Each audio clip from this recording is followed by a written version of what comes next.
Welcome to this edition of Unmarked Talk Wrestling, where we will finish up our roster review by taking a look at the other big promotion out there right now, TNA. TNA, or Total Nonstop Action, is the brainchild of the talented Jeff Jarrett. More low budget than WWE, sort of the way WCW was at the initial launch of Nitro, but still entertaining. They have some great talent, but one problem I see is they have almost too much talent. They're trying to squeeze 30 or so people into a 2-hour show every week, and trying to keep up with these interesting storylines. Some people are getting lost in the shuffle.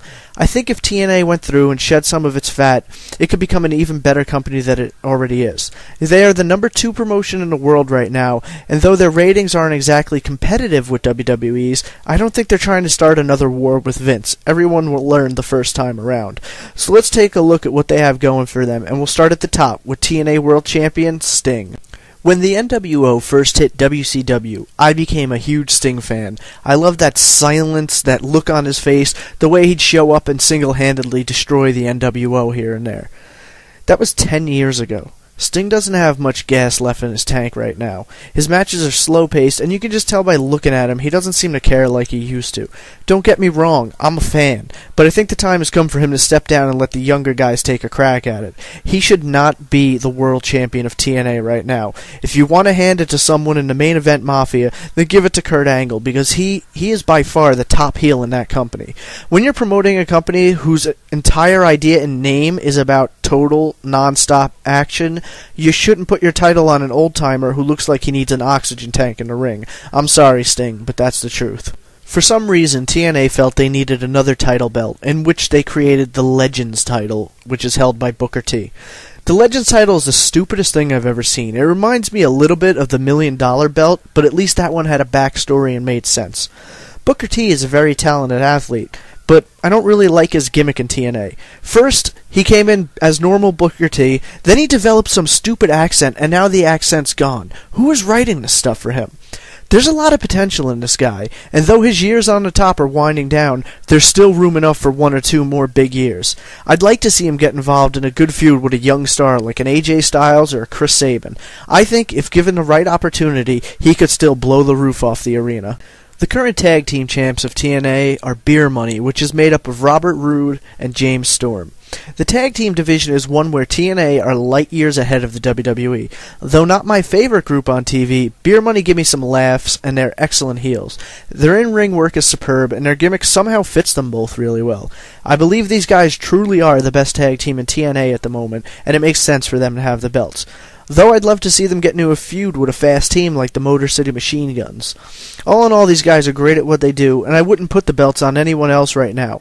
Rumor has it that the WWE is interested in acquiring Robert Roode, and I think it'll be interesting to see if he signs a new contract with TNA when his runs out at the end of this year, or if he jumps ship, in which case if he does, TNA is in danger of losing one of their top tag teams.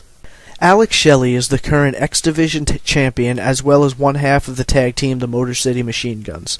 Shelley is an extremely talented wrestler. The speed with which he executes his moves is amazing. I love to see this guy wrestle, be it in a tag team or in a singles position. I had hoped they'd build up the feud between he and Sabin, being that they were the last 2 in the X Division tournament. However, that would break up one of the best tag teams they have right now, so I can understand not doing it. In the ring, he's technically sound, exciting, and fun to watch. He isn't given too many shots at the mic, so I can't really judge that beyond saying something must be lacking for them not to grant him that opportunity, but he is certainly one of the rising stars of TNA. Rounding out the title divisions, we've got the women's division, known as the Knockouts. Their current champion is Awesome Kong. This is one massive woman, yet somehow she's light on her feet and extremely athletic. I do enjoy watching her bulldoze through the smaller competition that make up the Knockout division.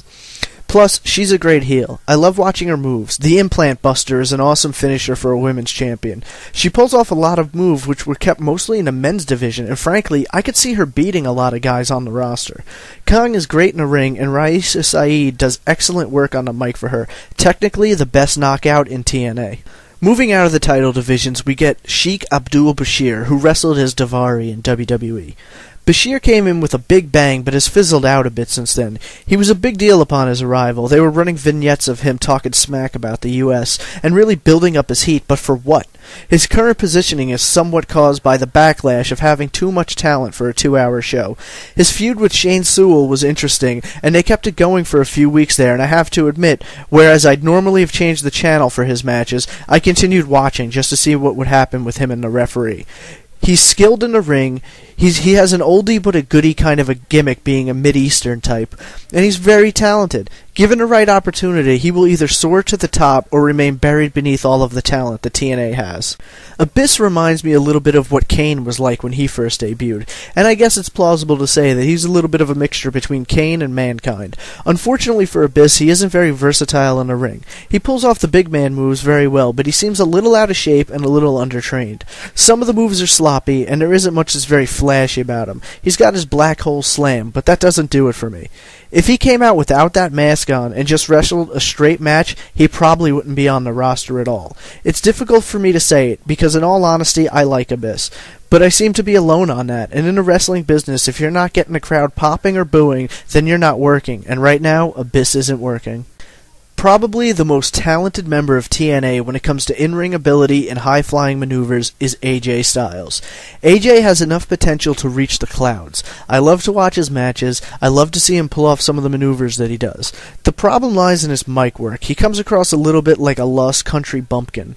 Even when he's screaming about loving his job and doing what needs to be done, I'm not moved. If he took some acting classes or got some advice on how to expand that persona, I think he would be on the top of TNA. Right now, all he is missing is the right hook. Next up is a pair of knockouts known as the Beautiful People, comprised of Angelina Love and Velvet Sky. The Beautiful People, well, I give them that, they sure are hot. Angelina Love and Velvet Sky provide a nice mixture of nastiness and comic relief. In the ring, they're kind of mediocre. Sometimes they're great, and sometimes they just seem flat. However, their personalities are incredible, and their gimmick is perfect for them. I love their feuding with knockouts like Roxy and Taylor Wilde. Fact of the matter is, when they're on TV, I'm watching, which I can't say for a lot of the WWE divas. I've said this before, the TNA Knockout division is light years ahead of the divas of WWE. Angelina Love and Velvet Sky are definitely in the top half of the Knockouts, and I think these two will be drawing heat for quite a while. Main problem is that the Knockout division seems to have too many heels, and this is, if anything, what is damaging their ascension to the top.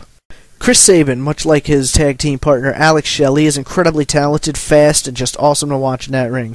Here's a guy who has it all together. He makes the crowd rise to their feet, and as far as I'm concerned, when he comes out, his matches tend to blow away the other matches on the card. Likewise with Shelley, he needs to work on his mic skills a bit and develop a stronger personality. When the time comes for their tag team to go their separate ways, I believe Sabin has a better shot of reaching the top than Shelley does. Imagine, 5 years down the road, TNA World Title match, Chris Sabin versus AJ Styles. What a match that would be.